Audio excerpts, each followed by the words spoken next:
in my school, there was this phrase about educate to transform. I adopted it as my philosophy to change my students' lives. If you have 3 classes with 30 students, share your secrets. What is your superpower as a teacher? I think creativity. I try to understand them, to know about the things that are interesting for them. What do you enjoy the most about teaching? When I listen to them, when I see that they have learned, and they use the language for real life.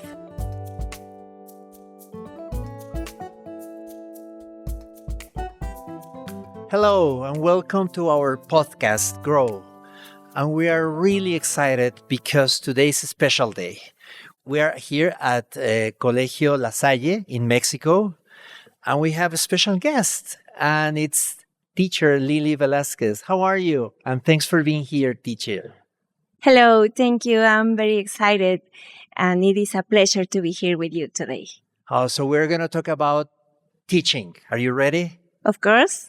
Yes? Yes, let's talk about teaching. Let's go then, right?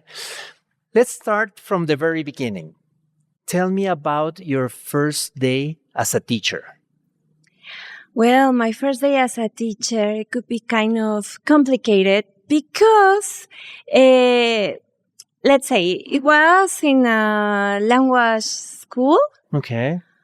But I think I was a teacher before, since I was a little girl, a teenager, because all the time I was like teaching things to my cousins.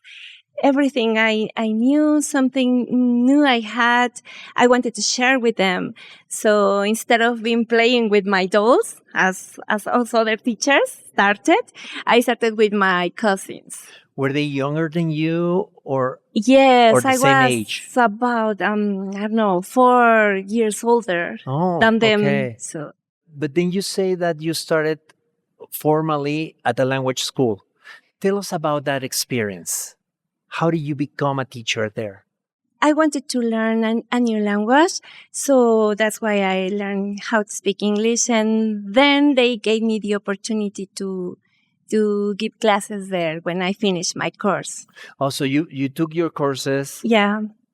Were you expecting to become a teacher, or it was more like they offered that to you? It was more like the offer. I was kind of lost. I didn't have clear what I wanted to be. Okay. And but I love it. Okay. How long ago was that? 15 years. 15 years. So you've been a teacher, let's say like a formal English teacher for 15 years. Yes. Wow. So you started at a very young age. Do you think so? Of course, no? Kind of, yeah. Okay. But they saw something in you. They saw like you had the potential. Tell us about that. I wanted to share everything with them, to share my knowledge. And I started enjoying that, so I wanted to continue with that, teaching everything, but especially English. Okay. And do you remember that very first day? Were you nervous? Were you excited? Who were your students? Yeah, they were little kids.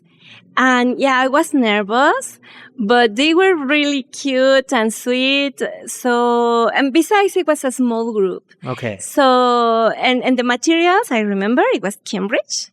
And so it was like very easy to teach, and they had resources, videos, the audio. So the children were very happy, and I enjoyed dancing, singing with them. So that was the beginning of a really nice... And when your class finished, how did you feel? Happy. I think I was really happy. Though I was nervous at the beginning, then that connection that I had with the little kids was great. Okay, so you felt like that energy, that connection. Yes. All right, okay. And you said, yes, I want to continue I want to continue with this. So you said that before you felt you were lost, right? Yeah. So you think you found your compass there? You found your like, this is the direction I should take? Yeah, because I wanted to have different jobs maybe, but I was not sure about any of them till I started giving classes. Then I say, this is my place. This is my place. Now, tell me something. You mentioned you've been a teacher for about 15 years, give and take. What's the essence of your teaching? What's your philosophy? When I was studying pedagogy, in my school there was this phrase about educate to transform. So I think that I adopted it as my philosophy to make this idea of teaching to transform, to change my students' lives, to make them with more critical thinking, Okay. to make them creative and happy. Okay, so that's how you apply it in your classes, right? Yeah, Okay. that's right. And you feel that there is a difference in your classes by that? Yeah, because I want them to be more confident. So you feel that there are more elements for you to teach? Yeah. Okay, all right. That's really good. Tell me something. You've been a teacher. You've mentioned that for a period of time. How do you stay motivated, and how do you look for professional growth? Yeah, that is very important because sometimes not everything is like happiness. Mm-hmm. And we have a lot of situations, sometimes with parents, sometimes with students. And sometimes teachers feel not so motivated at the beginning. Okay. But I think these conferences, webinars that I like to take make you feel that you can make a change, that you can make something different to have different results. And then there is a possibility to have better results and to make changes with your students and with the education. Okay. Because when they give you these webinars, these conferences, they also talk about their experiences. Okay. And like examples, and then you say, well, if they can do it, I can do it too. So that is a great idea. I'm gonna change this into my tomorrow. I'm gonna apply it, and sometimes it works very well. How do you motivate your students to learn English? Nowadays, I think with the gamification has been a very useful tool, sometimes with the technologies too. And I try to understand them, to know about the things that are interesting for them. Sometimes if it is TV program or a video game, something that is passion for them. Okay. And so I can connect easily with them. Where do you feel more comfortable? Teaching young students, teaching teenagers, adults? Where do you say like, this is what I like the most? Well, that's a difficult question. I have been teaching young learners, very young learners, no, teenagers, sometimes teenagers and adults.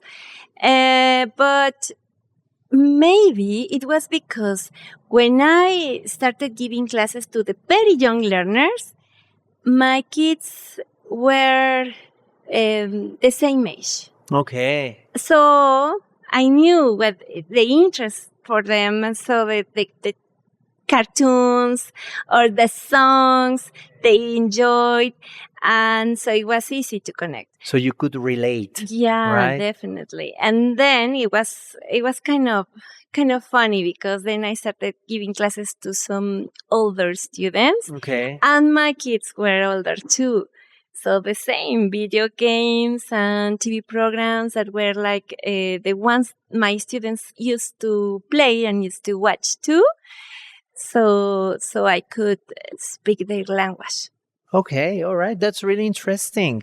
So you have about how many students in a class? 30. 30 students in a class. All Yeah. right. How do you manage working with 30 different personalities in one class? Yeah, well, we have different activities. Sometimes we work in teams. Mm-hmm. Sometimes it is well, more individual, but most of the times with teams. In teams. Okay. Now I'm just thinking, if you have 3 classes with 30 students, share your secrets. What is your superpower as a teacher? Well, definitely, I think creativity. Creativity. Creativity, yes. Okay. You know, sometimes you plan a class, but because of these different personalities in our students, and because they are 30 or more, well, we have to change or to make some modifications during the class so as to engage them. Okay. How about patience? Do you need to be really patient? Yeah, you have Is to that be something you very. have? Yeah, it's something that I have, and it's something that you really need to, because sometimes they are very demanding, and sometimes we have some students who are very kinesthetic and they want to be moving all the time, but some others that are not so you have to pay attention to all of them and to make them feel comfortable, and so as to have a nice environment in the classroom so they feel confident and happy in the class. Okay. These attention span are shorter and shorter, so we have to motivate them with with different resources. Does that mean that you need to spend hours and hours of class preparation? At the beginning, but now that you have more experience, Mm-hmm. well, it is not like you really need a lot of time, because you know the way you can work with them and the things that they need. Sometimes you have material from other school years, so not really. So now you know your ways, right? Yeah. After this experience. Yeah. All right. Okay. That's really good. But we have many people from all over the world listening to this podcast, and some of them might be young, just beginning in the teaching field. What advice would you give to new teachers? Know what they like, know what they are interested in, so you can organize and plan your classes according to that, as so as to make more significant the knowledge for them and have more interesting classes for them, Okay. and they can feel comfortable and engage, and they wanted to learn more. Okay.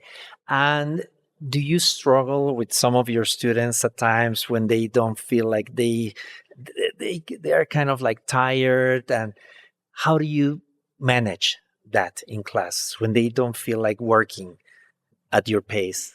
Yeah, sometimes it is necessary to stop for a moment, to start with a game or to have a song.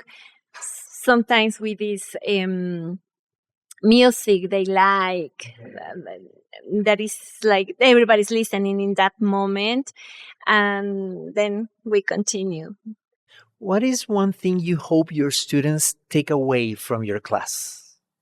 I like literature a lot, so I try to teach that to them so they can enjoy reading. All right. So maybe the joy for books and reading and Yeah. everything. So that's something that you feel really good about that. So you have been teaching, as you mentioned, for some years. Have you seen many changes in the education field? Yes, I have seen some changes, especially with the technology. There are a lot of resources now, and they learn in a different way. And also, with the pandemic, I think that was something that made education and learning change completely. Okay. So we have like these post-pandemic students that need different attention, different activities, and I think it's basically that. Would you say it's more demanding now as a teacher, or less perhaps, or you have more resources and that makes it less demanding or more demanding? Yeah, I think it's a little bit more demanding because maybe because of the attention. I think we have a lot of benefits. Technology gives you a lot of information, Okay, but you have right. to be careful to so as not to have this misinformation. While they're taking a quick break, it's time for some top tips. My name is Cecília Lemos. I am Matt Ellman. And our top tip today is about life competencies. What are life competencies, Cecília? Life competencies are things like collaboration, communication, learning to learn, creative thinking, critical thinking, social responsibilities. These are things that we do to better interact with each other and the world. These things may not be new to listeners, right? No, but they may have come to these via a different name, maybe life skills, 21st century skills, soft skills. At Cambridge, we make a point of calling them competencies because we believe that a competency is not just a skill. It is the combination of the skill, the knowledge, and the attitude to use it. So it's not just being able to do something, it's knowing what that means, the impact it has, and intentionally doing it. Mm-hmm. That makes sense. Kind of being willing to do it. So when we talk about collaboration or communication, I can think of students I had in my classes who had the ability to converse and to take part in a communicative task, but maybe they felt shy about doing that or they weren't willing to do it. So is that something that life competencies would help with? Absolutely. And nurturing and developing those. This is such an organic, natural way thing to come into the language classroom because that's what we're helping our students doing develop. Anyway. Yeah, exactly. It's helping them communicate and interact in an additional language. So tip number 1. Go and find the Cambridge Life Competencies Framework because we have lots of resources. It structures each of the competencies and it breaks them down into core areas and components, which are the little things that we can do, and B, lots of resources that teachers can use to better understand. There are lots of tips and even like what it looks like at each different stage of learning. So pre-primary, at teenage years, adults, and so on, because it's for all ages, all kinds of learners. Mm-hmm. So life competencies are relevant to everybody. Yeah, absolutely. And the framework is freely downloadable. Freely downloadable. And there are other resources as well that teachers can use to help them identify any materials that they have opportunities to develop those competencies with their students. Which brings us to tip number 2, to look for opportunities to teach and develop life competencies in the materials and activities that you're already using in your classroom. So the framework can help you do that. It can list what these competencies are and help you spot opportunities to develop these and kind of work on them with your learners within the tasks that you're already doing. Thanks, Matt. And that's our top tip for today.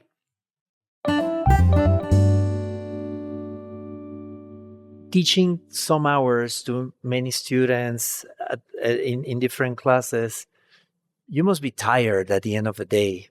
But how do you maintain that balance? And how do you kind of like separate work from your private life? Is there a way you find this balance, or what do you do to get it? It's difficult, but I think it's necessary because, as you were mentioning, it's tiring to be with the kids, classes after classes, and a lot of students in one day and every day from Monday to Friday. Okay. So then you need a time for you, for your family, to relax and to have different things. But sometimes when you want that time for relaxing, and sometimes you go out with friends to drink some coffee or something. And my friends are teachers too. So we start talking about the school. We continue talking about our students. And sometimes we say like, well, this is like reunion from teachers. Yeah, and right. we continue with that. Okay. But it's part of our life. So that's Right. why it is difficult, but sometimes it's necessary. So you may still talk about teaching, but from a different angle, no? When you're with your friends, because you Yeah. seem to be very relaxed and you seem to be very calm. So it doesn't seem like many things affect you. So you keep it You cool, think so? right? Yeah, well, sometimes it is good to do that because, as we were mentioning, this job is challenging Mm-hmm. and we have different problems too.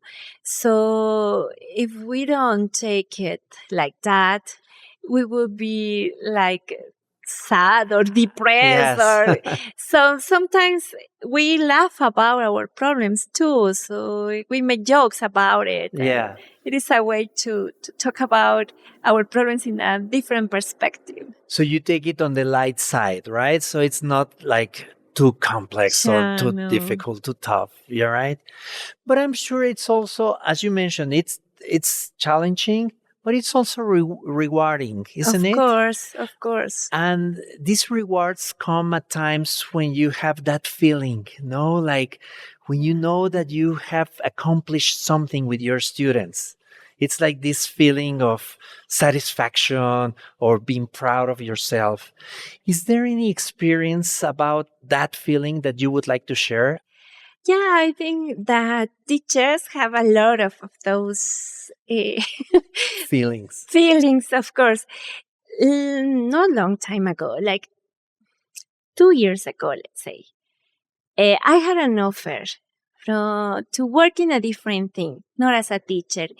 And because of the economical things and perspectives, I was thinking about it. And it was at the end of the school year. So I was like considering that job. And one day before the holidays, my students wrote some letters to me. So that made me take the decision of stay giving classes. Because you have made a mark, you made a difference in your students. Wow, that's really moving. Thanks for sharing that. And I'm sure that people listening to us are having that feeling as well, right? You know, also, Lili, that feeling when your students can produce, can speak. Does that happen? Yes, and even when we are outside of the classroom, they continue speaking in English to me. It's like they can see another teacher, science teacher, and they say, "Hola, ¿cómo estás?" And then look at me and say like, "Hello, teacher, how are you? I was in my other class, and let me tell you something about." And it's like they change the mood, like the language. No, I speak Spanish with my Spanish teacher or my science teacher, but I speak in English with my English teacher.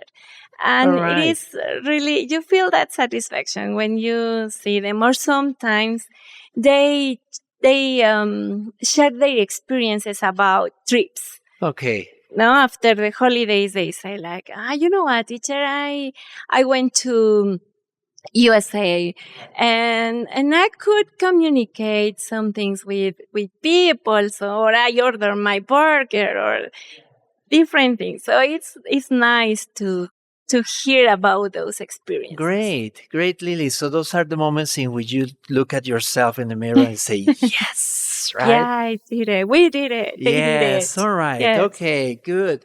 Lili, I mean, you've shared really emotional moments with us, and I'm sure that listeners are like, wow, I wanna hear more from Lili, right? I'm gonna ask you a few questions, and then you come up with whatever comes to your mind. Okay. Right? Okay. Coffee or tea? Coffee. Young students or teenage students? Young students. All right. Let's see. I'm going to ask you a difficult one, right? Morning or afternoon classes? Morning. Okay. Planning a class or delivering a class? Planning a class. Planning a class. What's your favorite phrase in English? Don't worry, be happy. Don't worry, be happy. All right. Yeah. Is that your teaching philosophy too? No, but sometimes when I say don't worry, I remember the rest of the song. Right. So It's fun. it's a memory you have, right? Okay. Digital resources or pen and paper? Digital resources. Okay. What do you enjoy the most about teaching? When my students produce, when I listen to them, when I see that they have learned and they use the language for real life. Oh, okay. Lili, we could spend hours and hours talking about English. I can tell that you are a passionate teacher, but sadly, it's almost time to go.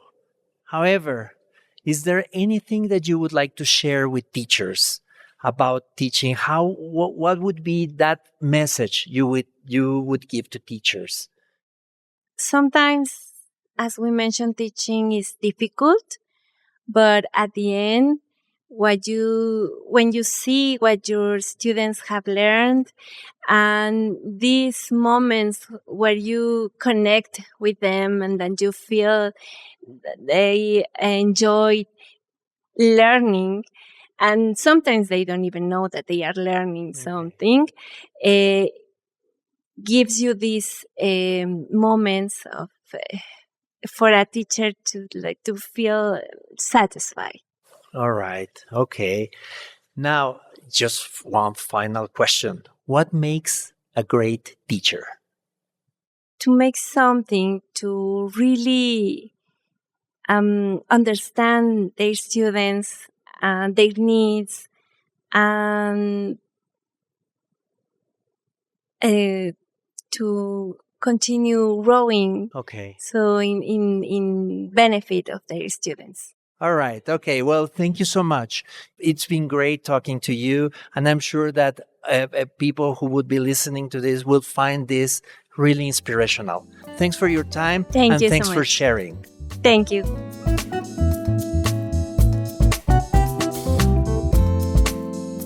Cambridge is where your world grows.